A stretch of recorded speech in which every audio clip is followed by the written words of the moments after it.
Bueno, les cuento... Bueno, ¿cómo están todos? Qué lindo. Hoy todos acompañando a Maca en su inauguración. Este programa Otras Voces lo arrancamos en la FM Crisol de los Polvorines, en la 92.3, y muy contentos, porque este programa lo venimos haciendo hace 2 años en la Amada Tortuguita, y bueno, ya nos cambiamos de casa, mismo programa de 3 horas y en otra casa. Y estoy muy contenta porque la verdad que la radio es re linda, re bien, todo, funciona todo bien, estamos muy contentos. Un ambiente muy cálido de trabajo, así que bueno, les agradezco mucho por estar acá, y ahora ya va a empezar el programa, y ahí está, estamos arrancando. Estamos transmitiendo vía Zoom también en simultáneo, con los ciclos de comunicación y derecho de los que les conté. Yo les conté que también estamos haciendo este proyecto con la doctora Andrea Sosa, con Marcela Alfaro, con Adriana Boticone, con Adela González, y bueno, y estamos haciendo este proyecto que son entrevistas jurídicas, de distintas temáticas. El otro día entrevistamos al doctor Héctor Rical, entrevistamos a Dora Barrancos, a Álvaro Ruiz, la verdad que estamos muy contentas. Y en esta ocasión vamos a entrevistar a la doctora Natalia Salvo, que ahora le voy a dar el paso a la doctora Andrea Sosa, que es la que presenta el ciclo y es la que produce este ciclo. Perdón por los nervios, porque justo me estamos haciendo todo juntos, les decía. Les agradezco mucho por estar acá, las colegas que están en Comunicación y Derecho. Hola, Maca. Gracias, mi amor. Quédate tranquila, estamos todos con amigos. Hoy es un honor. Primero, bueno, el Zoom de lujo que tenemos un montón de amigos y amigas. Bueno, y a todos los saludo, a los queridos amigos y a las queridas amigas, a un nuevo encuentro de Comunicación y Derecho y del programa de Maca, que es a 2 voces, por la nueva radio divina, la verdad me encantó. Y hoy, bueno, tenemos el honor de que vamos a presentar a la doctora Natalia Salvo. Ella es abogada laboralista, es asesora sindical, asesora de la Cámara de Diputados de la Nación, es docente universitaria, UBA, UNPAD, es integrante de la corriente de abogados laboralistas 7 de julio, publicista. Bueno, un placer. Las dejo y dejo acá la entrevista a la doctora Macarena Alonso, a la doctora Natalia Salvo y todos los amigos que están acá en este Zoom querido y todos los amigos que están viendo por Facebook Live. Un cariño grande. Gracias, Andrea. Bueno, Natalia, te saludo, ya te presentó la doctora Andrea Sosa. La verdad que te agradezco muchísimo por estar acá, porque la verdad que tuviste una semana de muchísimas entrevistas, muchísima convocatoria, y la verdad que es un placer tenerte acá, con toda tu trayectoria, con todo lo que podés compartir con nosotros.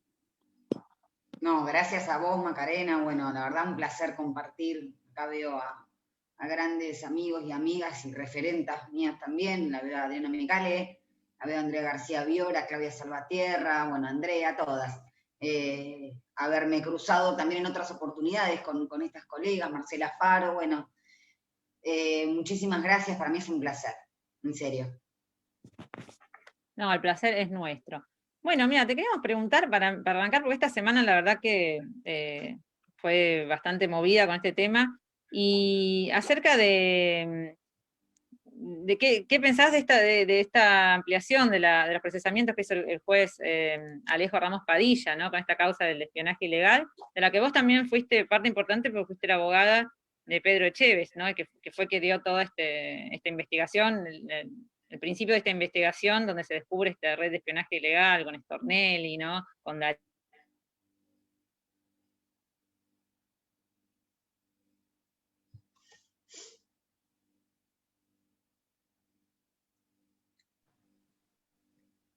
Ahí parece como que se quedó. A ver, ahí. A ver qué pasa. Ahí está. Está perfecto.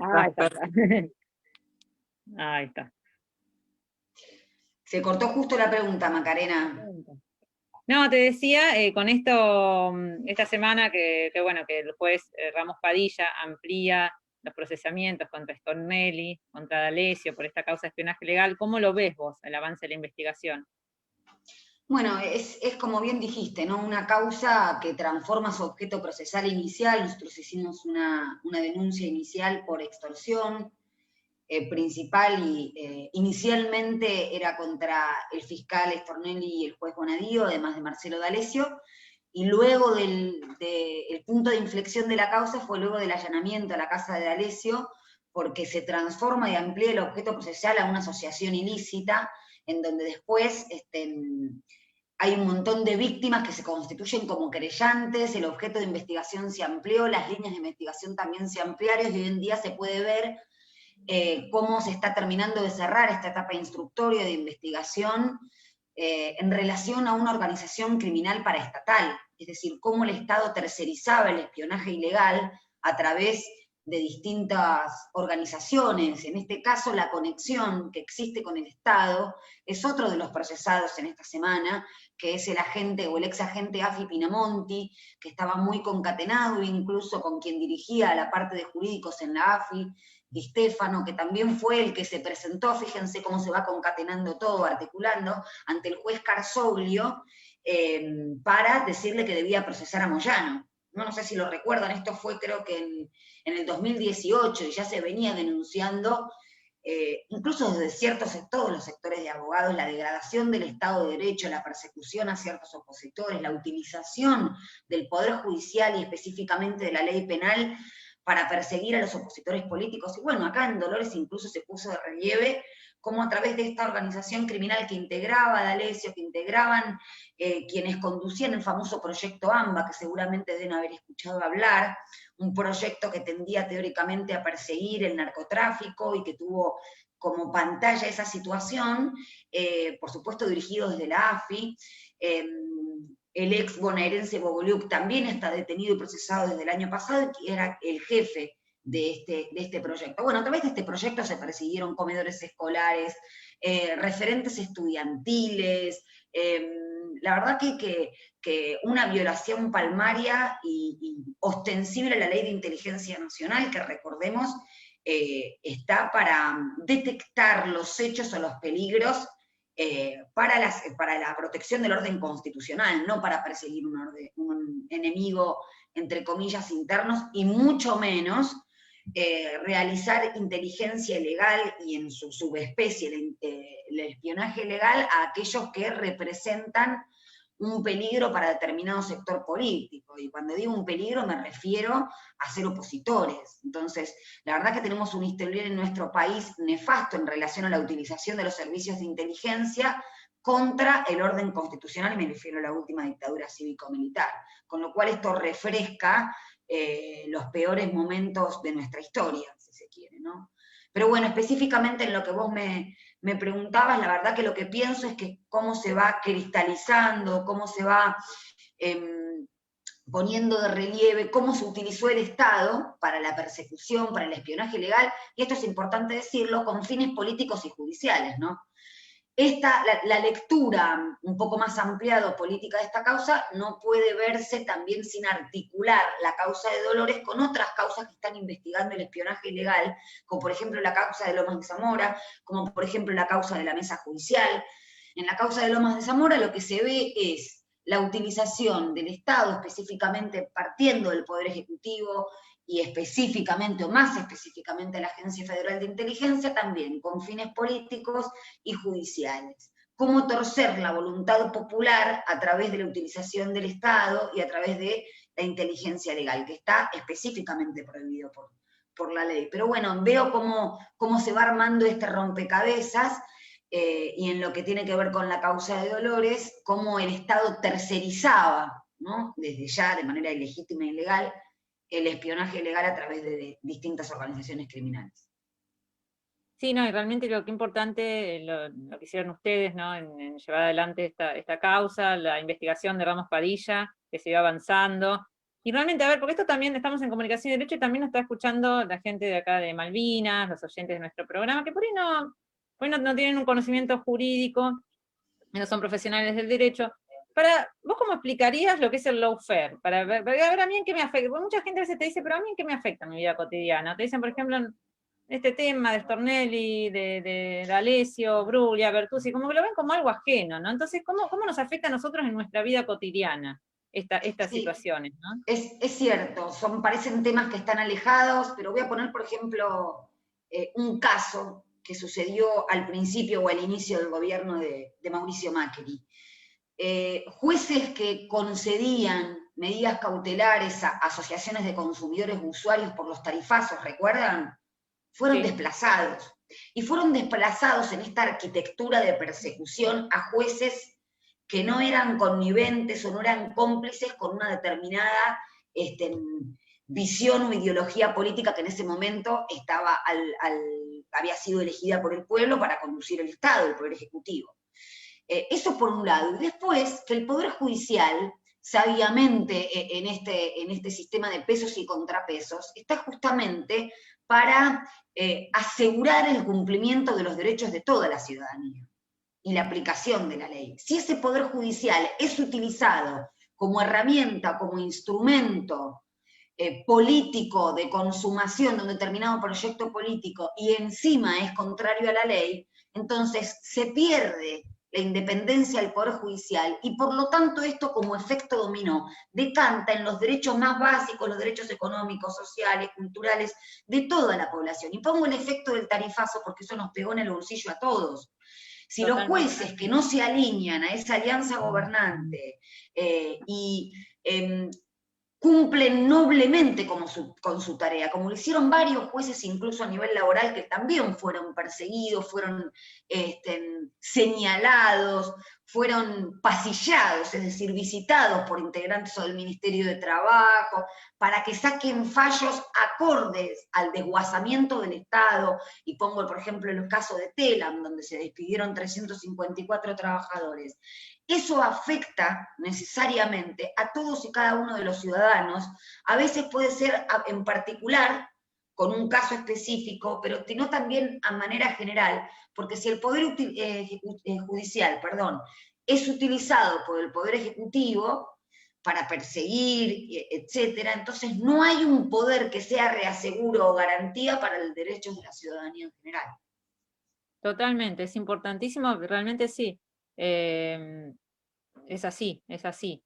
Pasa que a veces cuesta hacer entender, o a veces, claro, pasa que con el trajín, la vida cotidiana y los problemas que uno tiene, y la pandemia, el desempleo, parece que estas cosas en sí no nos afectan en lo cotidiano, pero sí, realmente sí, porque si nosotros tenemos una justicia que no se pone en el papel de garantizar nuestros derechos y se pone al servicio de estas operaciones, realmente estamos perdidos. O sea, esto es grave para la democracia, o sea, que haya una organización paraestatal de espionaje es muy grave. Acá mi compañero dice que sí. ¿Cómo ves el tema de la corte de Bruglia y Bertuzzi? ¿Cómo lo ves encaminado a eso? ¿Qué va a pasar? Bueno, ¿qué va a pasar? Futurología, la verdad que lamentablemente no puedo hacer. Sí, lo que puedo decirlo es mirar desde el mismo prisma que te estoy diciendo, de la misma matriz, de la misma configuración.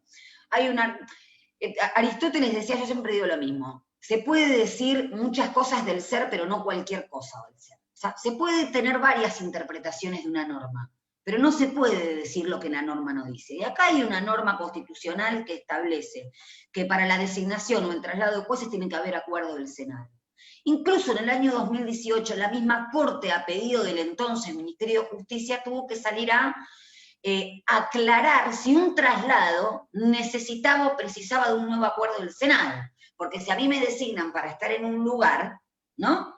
Y yo voy a otro lugar, pongámosle así, fácilmente distinto, es como una nueva, o equivale a una nueva designación, por lo cual necesita un nuevo acuerdo del Senado, porque fíjate vos, Macarena, que la designación de jueces es un acto complejo que requiere la intervención de los poderes, de distintos poderes del Estado, justamente con esta misma lógica de pesos y contrapesos. Entonces, estos jueces que se apoltronan, porque esa es la palabra, en un determinado cargo, no está afectado, como se dice de distintos medios, la estabilidad de los jueces, porque vuelven a sus cargos para los cuales sí tienen acuerdo del Senado. Pero además hay otra cosa más. Estos jueces, ¿qué se puede esperar? Que desprecian las instituciones democráticas, porque no concurrieron al Senado, a la comisión de selección, no me quiero olvidar la palabra, creo que es convención de selección, pero bueno, al Senado, para dar las explicaciones que dieron en los medios.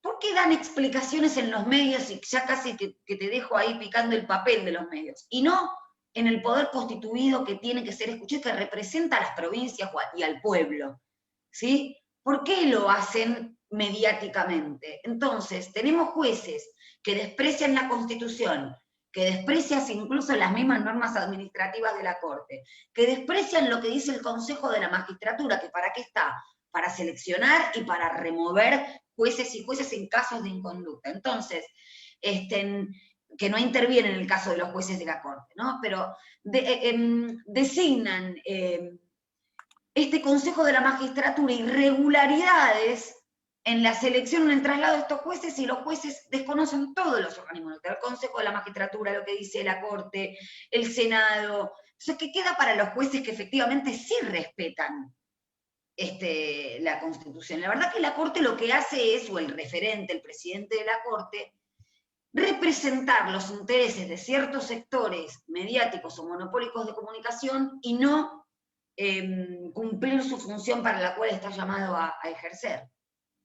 Sí, mira, esto viene justo para lo que te iba a preguntar, y está claro, cómo esto también se produce con la complicidad de la prensa, ¿no? Y en esto viene lo de, por ejemplo, el rol que están teniendo los mismos medios hegemónicos defendiendo a Daniel Santoro, como si fuera una víctima de que por qué por investigar la corrupción, ahora está implicado en esta causa, cuando en realidad fue cómplice también, ¿no? Y por algo se lo está investigando. No puede ser que, yo lo veo así, a ver, uno si trabaja en periodismo, sos periodista, no te da impunidad para hacer cualquier cosa, no es que por la libertad de prensa, entonces entonces el periodista pasa a ser inimputable, ¿no?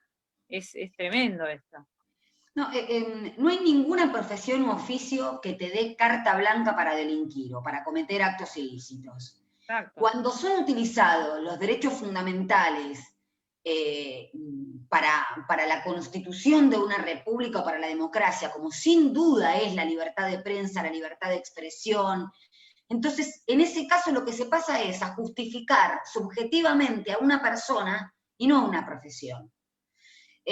Santoro, si cometió un acto ilícito o cometió un delito, pues tiene que responder penalmente de eso. Y si hay un alto grado de probabilidad, en función de las pruebas que hay en una causa, de que así es, de que integró una asociación ilícita paraestatal como miembro, para coaccionar, para intimidar a través de sus noticias, y como dice el juez, lo hizo de manera dolosa, no hay un error material o no hubo un engaño, no se lo está persiguiendo, como el juez es clarísimo en la resolución, no se lo está persiguiendo, ni por el contenido de sus notas periodísticas, ni por sus notas periodísticas en sí, y mucho menos se le pide la provisión de fuentes que está resguardado a nivel constitucional. Lo que se le atribuye es un conocimiento especial, específico, doloso, dice el juez, de que sus acciones servían para extorsionar y para intimidar. Y que había una asociación ilícita que no es una coalición que se esfuma, es una organización que actuó, en este caso se está investigando entre el 2016 y el 2019, y que actuó en el radio de todo el país, incluso por fuera, para blanquear dinero, que es otra de las líneas de investigaciones de la causa. Pero a ver, a Santoro se le atribuye el caso de Bruce Adubat, de Porcaro, de Cifuentes, son distintos casos que el juez enumera, imagínate, en una resolución de más de 1125 páginas. Es un tratado realmente de derecho penal. Entonces, realmente cuando uno ve que en los medios dice que, y trata específicamente los argumentos de Santoro, le dio la posibilidad incluso, y Santoro hizo uso de su derecho de defensa, de mostrar y exhibir sus teléfonos y las conversaciones con Marcelo D'Alessio para contrariar lo que surgía de la prueba de las conversaciones de los teléfonos de D'Alessio, que ya están totalmente peritados, y que incluso no sé si recuerdan, que fue gravemente, no perseguida, sino denostada, la Comisión Provincial de la Memoria, que tiene amplia trayectoria en materia de pericias de estas características, porque fue la que peritó todo lo que se encontró en el teléfono de D'Alessio. Entonces, Santoro no exhibió su teléfono, Santoro reconoció en medios periodísticos el año pasado que borró las conversaciones de su teléfono. Santoro dice que lo presentaba como agente de la EA y de la NSA a Marcelo D'Alessio, a funcionarios políticos, judiciales. Entonces, hay un conocimiento acabado de que D'Alessio le proporcionaba, incluso otra cosa más que es terrible, le pasaba información de sus compañeros de Animales Sueltos para ver cómo pensaban y si estaban alineados con Cristina Fernández de Kirchner o no. Y eso es inteligencia ilegal.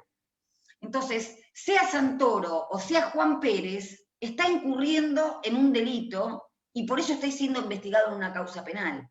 No obstante eso, le rige el principio de inocencia porque su procesamiento no tiene confirmación y tampoco hay una sentencia firme en relación a su culpabilidad. Claro, todavía no está firme esto, pero... No, desde ya que no, con lo cual no está revertido el principio de inocencia. Pero sí, como dice el juez, hay un alto grado de probabilidad afirmativa en relación a su participación. Bueno, eso es un principio fundamental en el derecho en todas las disciplinas.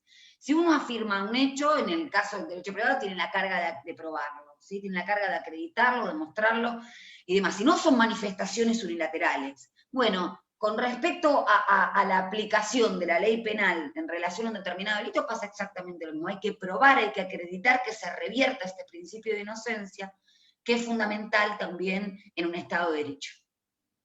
Sí, eso es fundamental, y bueno, que realmente el doctor Ramos Padilla está haciendo las cosas bien y llevando la investigación de la manera prolija como corresponde, porque la verdad que lo que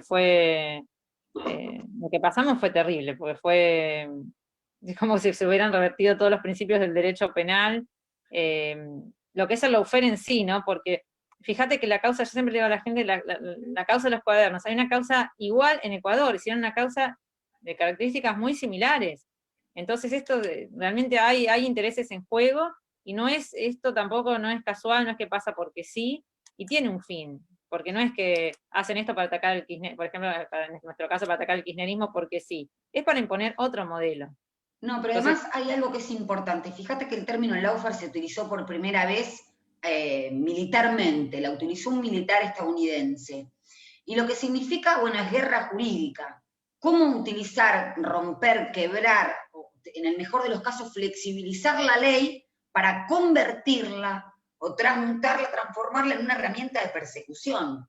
claro. Por eso a veces se llama el segundo plan Cóndor, porque lo que fue el terrorismo de Estado para imponer un determinado modo de producción y de acumulación financiera, destruyendo los derechos que habían surgido al amparo del estado de bienestar, y nosotras las laboralistas lo sabemos muy bien, porque son derechos económicos, sociales, culturales, que surgen, se reaseguran, se protegen con mayor fuerza y ahínco a través del estado de bienestar. En nuestro país se condensó en la Constitución del 49, bueno, después se derogó con un golpe militar y quedó condensado en el artículo 14 bis y también obviamente en todos los tratados internacionales con jerarquía constitucional.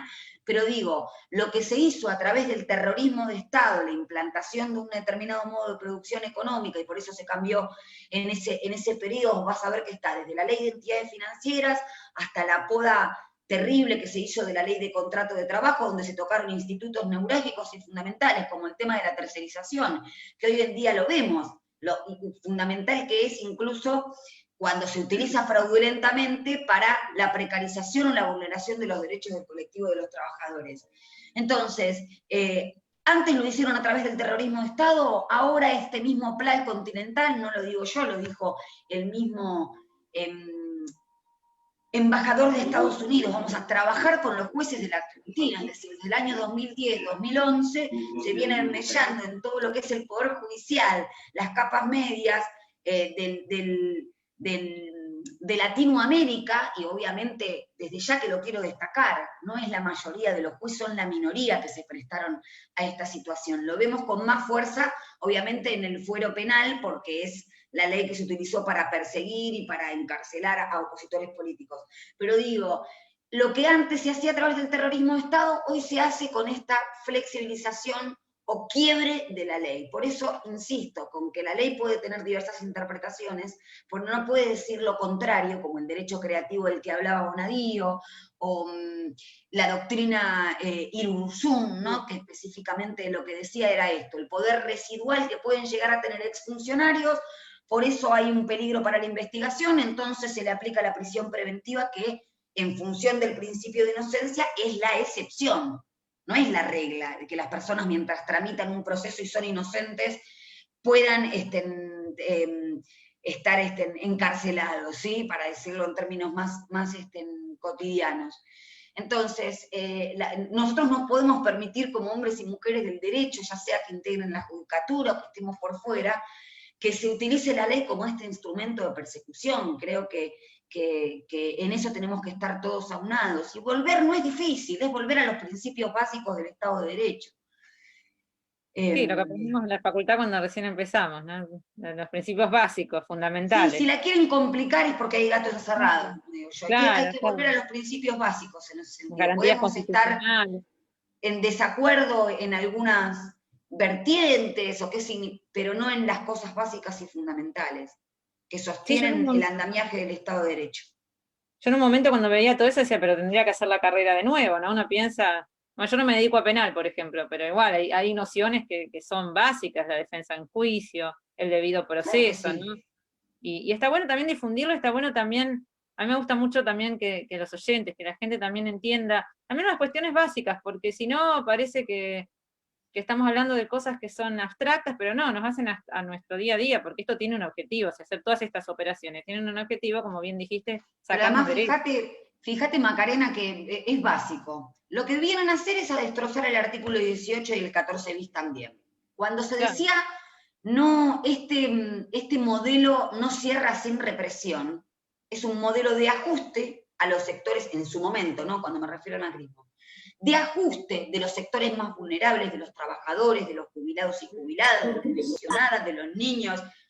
Ese ajuste, ese abanico, archipiélago de derechos laborales, sociales y económicos, no cierra sin represión, y ahí volvemos a ir al artículo 18 de la Constitución Nacional, estos principios básicos de que decimos, el principio de inocencia, ser juzgado por una ley anterior al hecho del proceso, el debido proceso, todos estos dos artículos básicos son los que vinieron a atacar. ¿Qué pasó con la reforma previsional? ¿Cuándo espiaban a los referentes del movimiento sindical? Lo espiaban en ese momento, o los perseguían en ese momento, los querían hacer, cuando venía la reforma laboral. ¿Cuándo fue el espionaje a Moyano? Cuando venía la reforma laboral, en octubre del 2017, con posterioridad, en las elecciones intermedias dijeron que no iba a haber reforma laboral. 6 o 7 días después apareció la reforma laboral, por goteo. Creo que primero fue todo en una ley, después en 4 proyectos. ¿Y a dónde iba esa reforma laboral? A poner una reforma laboral como la brasilera. Quebrar los institutos básicos del derecho al trabajo. Bueno, tiene una finalidad el para qué el espionaje. Porque también había espionaje, pero ¿para qué existió ese espionaje? Esto es fundamental. Para poder quebrar a un determinado colectivo con todas sus idas y venidas. Eso después lo podemos discutir, desde ya que sí. Pero que no se pudo implantar gracias a la movilización no solamente del movimiento obrero, sino de todas las organizaciones sociales y culturales que se pararon. ¿Qué pasó en la reforma previsional? Todos los que estuvimos presentes ese día de calor en la Plaza Congreso, gases, persecuciones, corríamos, o sea, lo que se vivió ese día fue terrible en esa jornada. Yo estuve presente y me lo acuerdo, volvimos a la noche y tiraron los caballos, o sea, fue terrible lo que pasó. Impusieron esa reforma a contra, o sea, que ¿a quién perjudicaba? ¿A los grandes grupos económicos? No, desde ya que no. Entonces, es muy importante tener esta noción, porque en definitiva, cuando empiezan con esto, empiezan de una manera ampliada, pero va a terminar llegando al bolsillo del laburante y la laburante. Y sí, la reforma laboral, en sí, claro, no pudieron hacer la ley de reforma laboral, pero en sí fue las ART sí lo pudieron hacer, y después en sí fue flexibilización en los hechos también, porque realmente... Y si no, como digo yo, o sea, no sé, todos se deben acordar el dibujo de la Pantera Rosa, que había una casa que la pintaban y después en una cosa de cartón se caía y atrás no había nada. Bueno, si no, lo que te hacen es minar, tipo hormiga, toda la estructura protectoria de una determinada disciplina, y sí, tenemos derechos del trabajo, supongamos, pero flexibilizamos el ingreso del contrato de trabajo, ser trabajador es un privilegio con los contratos basura, como hicieron en su momento, flexibilizamos las condiciones contractuales dentro del contrato de trabajo, la remuneración, permitimos que se renuncien a los derechos indrogables indisponibles, flexibilizamos la salida, queremos imponer el sistema de régimen de capitalización que tiene la construcción, o sea, destrozamos y desguazamos el esqueleto del derecho al trabajo, y bueno, te dejamos el nombre si querés, está todo bien, y ahí la casa de la Pantera Rosa, como digo yo. Sí, no, está Entonces, bien explicado para que todos entiendan, la verdad que está bueno. hay que tener cuidado con eso y de no reproducir ciertas ideas que parecen modernas cuando nos hablan. Yo me acuerdo hace poco, el gerente o el dueño de Mercado Libre, Halperin, que decía, tenemos una ley o tenemos convenios colectivos del 75. Bueno, ellos reivindican una constitución de 1853, que está más que vetusta en el mundo. A ver si los trabajadores no habían nacido. Ellos reivindican una ley de jornada de 1929 y se niegan a que en Argentina se discuta la reducción de la jornada de trabajo, que es una discusión que está en el mundo. Cuando Argentina tiene una de las jornadas más extensas de Latinoamérica, creo que la sigue Colombia con 45 horas semanales. Entonces, la verdad que, miren si no repercute en lo que nos pasa a todos y todas diariamente, en la vida cotidiana. Por supuesto, y cuando también es importante cuando se está tratando, ¿no? Se está tratando el tema de la reforma judicial, ¿no? Y por ahí te dicen, bueno, para nosotros eso no nos cambia nada, no es para otra justicia, pero no, realmente es para, la justicia es una sola, y realmente Mira, es... Yo, Macarena, te digo, yo como laboralista te lo digo, la reforma de la organización y competencia de la justicia federal penal es un primer paso. Un primer para paso. mí, esto es una opinión personal. Es un primer paso en función de lo que dijo el presidente de la Nación en su discurso de Asunción, ¿no? O sea, desterrar la politización de la justicia, utilizar la justicia, bueno, este famoso lawfare como herramienta de persecución, pero por la justicia federal penal pasa el 3% de la población. ¿Cuántos pasan por la justicia social? Por la justicia laboral y por la justicia previsional, que siempre la tratan como, no quiero decir ningún tipo de frase que sea tentatoria contra el género y demás, pero digo, es la hermana pobre, como dijeron una vez. Sí, sí. Tratan al derecho laboral como el derecho de trocha angosta y demás. Y no, por eso digo, es un primer paso. Pero efectivamente es un paso importante en base a cómo se utilizó la ley penal como persecución, para licuar el poder, para incluso federalizar la justicia, que no pasa todo por la ciudad de Buenos Aires. Existe la inclusión de 95 juzgados federales penales en lugares sensibles del país que así lo precisan. Transparencia en la designación de magistrados, bueno, hay infinidad de cuestiones que obviamente son para el regular de las personas muy aburridas, pero que son importantes para la transparencia y la mayor eficacia en el Poder Judicial. Pero digo, ojo que es el primer paso, pero fíjense que sin perjuicio de que ese es el primer paso, la reacción corporativa que trajo en cierto sector mediático o en cierto sector cupular del Poder Judicial. Sí, no es así. Yo también pienso que es un primer paso, que hay que seguir avanzando, que no es que va a resolver todos los problemas de la justicia, porque hay muchas carencias, pero bueno, que también es un puntapié inicial para eso, para una reforma mucho más profunda. Y te puedo decir una cosa más, sí, Macarena, perdón, No, una cosita más. Yo hace 18 años que vivo de mi profesión. Siempre quienes me consultaron me decían, no, pero tengo miedo, doctora, que cuando cambie el gobierno mi caso no salga. Entonces uno tiene que, fíjate lo que piensa el regular de la gente. Primero que el poder político está totalmente conectado con el poder judicial. Eso por un lado. Y después, cierta desprotección que se siente. Esos son los mismos medios.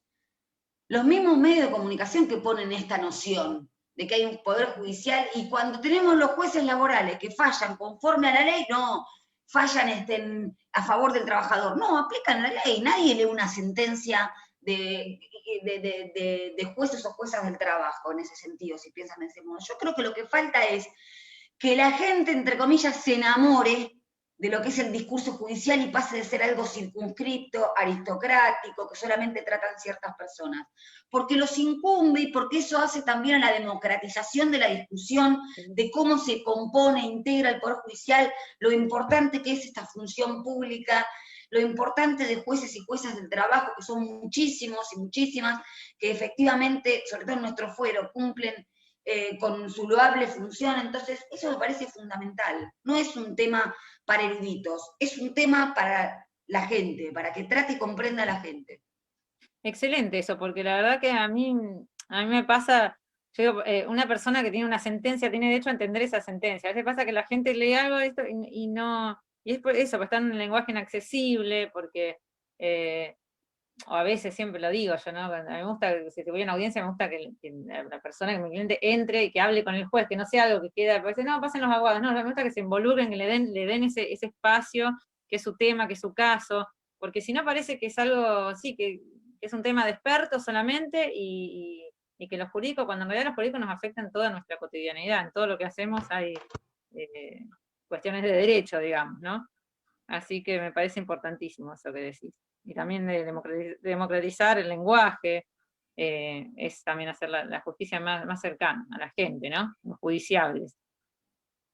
No, te quería decir, ¿no? Como vos también, vos sos docente de la UNPAS, docente de la UAE, cuando hay muchos alumnos tuyos me dijeron, ay, vas a entrevistar, es mi profe.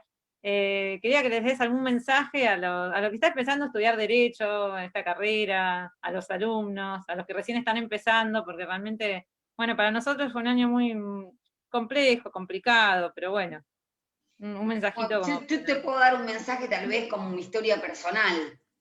Mi mamá es abogada, es mediadora, hace derecho femenino, nada que ver, y yo siempre me peleé mucho con mi vieja, como todas, ¿no? Y todos, creo.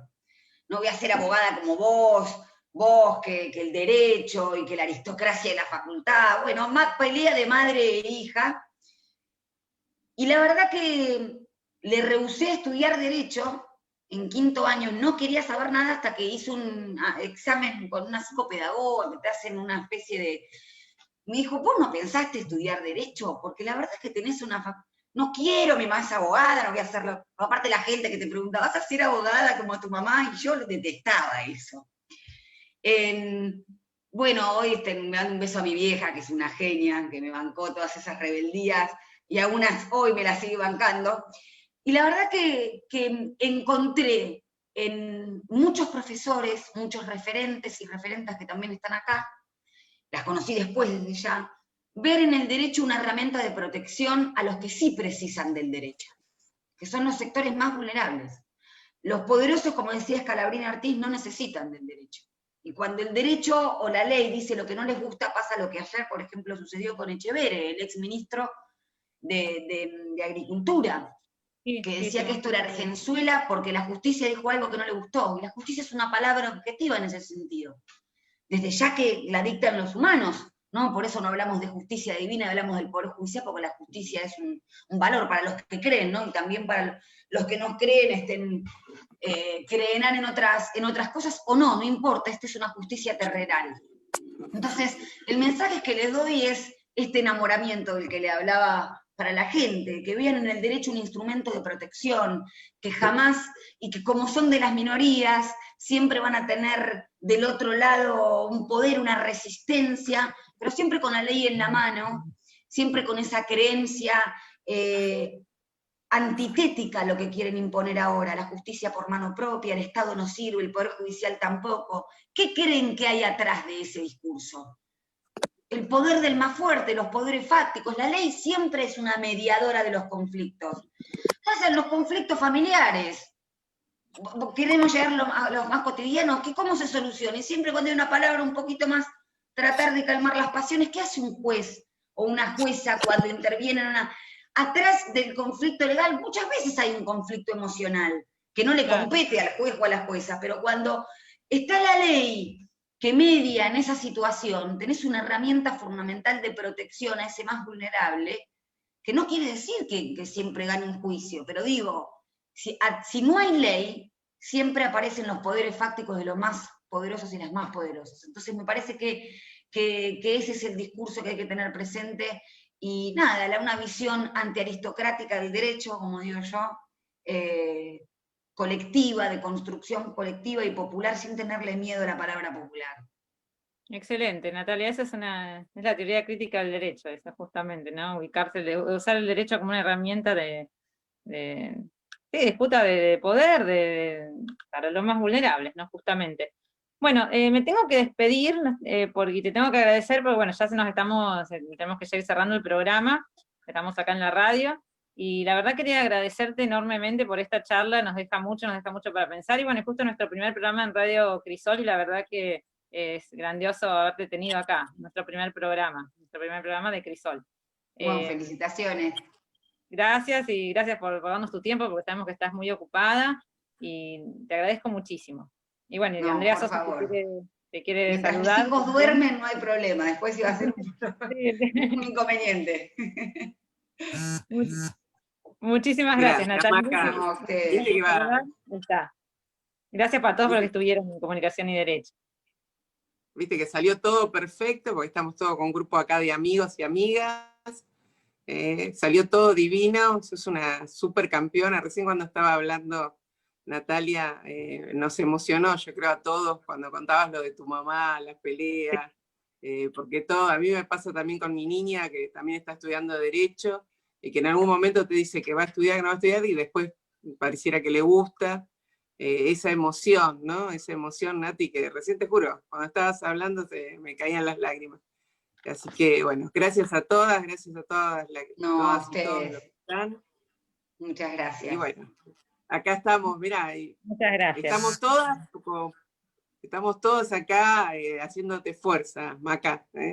Todas las chicas y todos los Gracias. Un chicos. beso a Raquel, por que la estar. veo ahí, también que no la saludé, bueno, a Andrea, a Claudia Arenas y a Vero, y Dal.